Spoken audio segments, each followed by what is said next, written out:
Let's chat. I'm Maya. And I'm Sydney. And we're Corporate in Color. Welcome to our series where we're talking all things on and off the clock. Let's get into it. One thing I really want to talk about first is what is one thing that you're doing to manage not only being a full-time, obviously, employee, but also being a content creator and a mom of two. 3 on the way. Almost 3. I think for me, the biggest thing has been time blocking. That's been such a huge help for me. Blocking out hours for deep focus for work, hours for meetings, hours for batching, coming up with ideas, creating content. And then of course, like the kids and their schedules, we kind of work around that.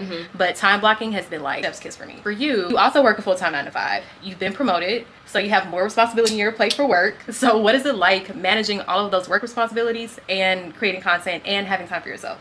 I think for me, it's organization. I'm a big OneNote person. I think when you're a content creator, you always have all these ideas and you're always like thinking of something new, and I have to have some place to put it. So I have a OneNote. It keeps all of my work notes, and then if something comes up in my brain, I'm like, oh, let me jot this down, and I write it down. Next, let's get into style, and I want to ask you, what's one outfit that you always feel powerful in no matter what? For me, it's, I love a sheath dress. I think dresses are super easy. Once you put it on, it's done. You do your hair, you get out the door. Sheath dresses are definitely one and done. That's the outfit. It is. That's it. That's the outfit. And what about you? For me, I think I know what you're gonna say. What?